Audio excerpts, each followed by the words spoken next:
क्योंकि भी work from home start हो गया है तो हम लोग रेगुलर बैठे रहते हैं चेयर पे, तो बैक में ऑटोमेटिक प्रॉब्लम हो जाता है, लाइक इवनिंग या 5 to 6 आवर्स बाद ऑटोमेटिक पेन होने लगता है। तो इसके लिए क्या मतलब क्या अवॉइड करें या क्या करें कि बैक पेन ना हो? बैक पेन का केस मैं बता रही हूँ। सबसे पहले बैक पेन के लिए देखिए, मेरी कुर्सी देखिए आप, ये शेप देखिए कुर्सी की क्या है, बिल्कुल ये 90 डिग्री वाला है। ये कुर्सी सर आज के टाइम में आप यूज बहुत कम लोग कर रहे हैं। सबको वो रिवॉल्विंग चेयर, गद्देदार चेयर, आर्म चेयर, ये लोगों ने अपनी सुविधा के हिसाब से, हमारी जो स्पाइन की शेप है अगर साइड से देखा जाए तो हल्का सा एस शेप लिए हुए हमारी स्पाइन होती है।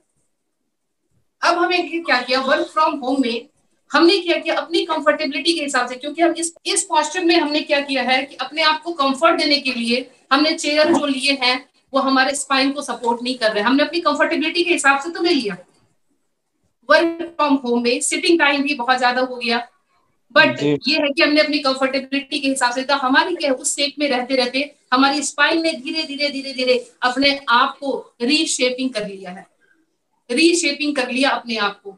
अब जिस चीज की शेप जैसी है, अगर आपने उसको रीशेप कर लिया, अगर वो 1 डिग्री का भी, सर सर्वाइकल का केस बता रही हूं मैं, कि अगर सर्वाइकल का जो एंगल का पहले से मुड़ा हुआ पार्ट है उसमें अगर आपने 1 डिग्री का भी डिस्टॉर्शन दे दिया तो आप सोच लीजिए कि आपकी गर्दन पे 2.5 kg का वेट बढ़ गया है। अब जो हम पूरे टाइम यू मोबाइल लेके बैठे रहते हैं तो आप सोचिए कि हमारे नॉर्मल ये कंडीशन है स्पाइन की, अगर हमने मोबाइल लिया तो हमने ऑलमोस्ट 15 डिग्री टू 20 डिग्री अपने नेक को डाउन कर दिया। अब अगर इस पोस्चर में हमने मोबाइल चला लिया तो सोचिए कितना वेट हमने अपने नेक पे डाल दिया। उस केस में, डिस्टॉर्शन के केस में हमारे पेन होना शुरू हो जाता है। तो मैं बैक पेन पे आपको फोकस करती हूँ।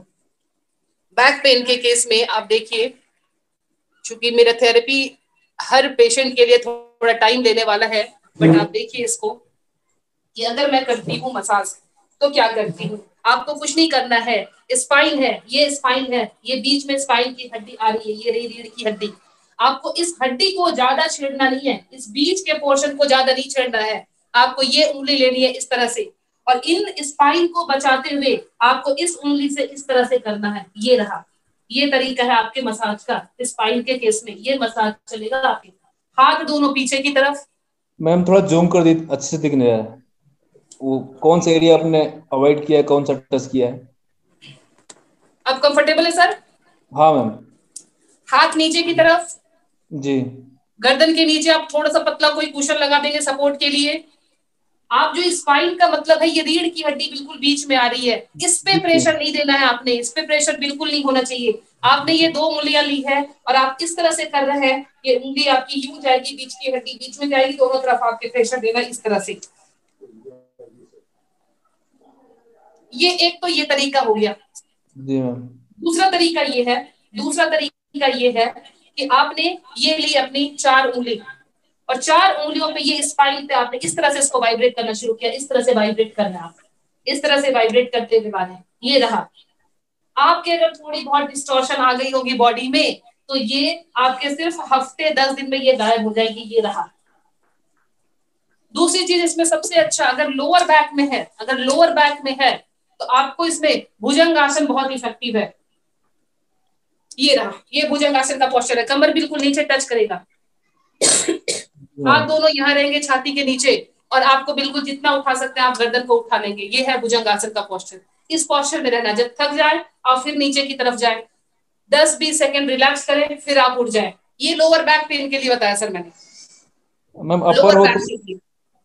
अगर आपके पूरे स्पाइन में है, पूरे स्पाइन में है, तब भी इसको आप कर सकते हैं। अगर आपके सर्वाइकल रीजन में प्रॉब्लम आ रही है, सर्वाइकल गर्दन में दर्द हो रहा है, गर्दन के केस में आप इस तरह से, आप थोड़ा सा नीचे, गर्दन के केस में आप देखिए कि ये बीच का है, ये 7 पॉइंट हो गया सर्वाइकल के, C1 से लेकर C7 तक। इस केस में आप इन सातों को धीरे धीरे धीरे धीरे धीरे धीरे अपने हाथों से इस तरह से इसको प्यार से ऐसे ऐसे ऐसे मोड़ के करेंगे, आराम से धीरे धीरे ऐसे ऐसे करेंगे आप। जी मैम। ये रहा मसाज का तरीका आपका। बॉडी बैलेंसिंग भी इसमें बहुत अच्छा रोल निभाती है, लेकिन बॉडी बैलेंसिंग मैं आपको नहीं बताऊंगी, क्योंकि अगर आपने उसमें थोड़ी सी भी लापरवाही हो गई तो वो हड्डी पूरी की पूरी आपकी चली जाएगी, इसलिए वो मैं नहीं बता रही हूँ। The most effective manipulation of the body एक थेरेपी होती है जो हम एक्सपर्ट ही कर पाएंगे, आप नहीं कर पाएंगे, इसलिए मैं उसे नहीं सिखा जी रही। जी तो जी आपको ये करनी है इस तरह से, ये उंगली लेना है सबसे अच्छा, और इस तरह से आप वाइब्रेट करेंगे पूरे ऊपर स्पाइन से नीचे लेकर नीचे टेल बोन तक आप इसको करेंगे। ये रहा, ठीक है, जी मैम। ये रहा।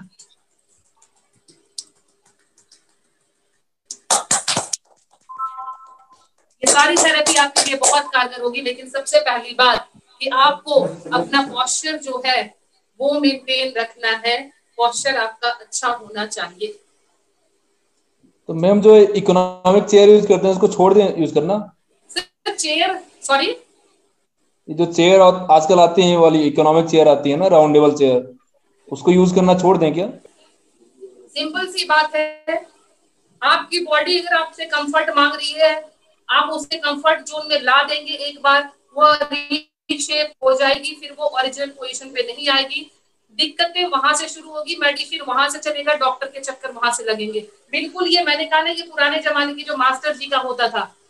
दूसरी इंपॉर्टेंट बात मैं बता दूं, सारे लोग ध्यान से सुनिए, स्पाइन वाले सारे लोग, ये जो हमारा जड़ा है, देखिए ये कान के नीचे से आप फील कर सकते हैं सब लोग, कान के जस्ट बाद से यहाँ से हड्डियां आपको फील हो रही है, हड्डी शुरू हो गई, और ये हड्डी शुरू होते होते होते होते होते होते ये यहाँ तक आ गई।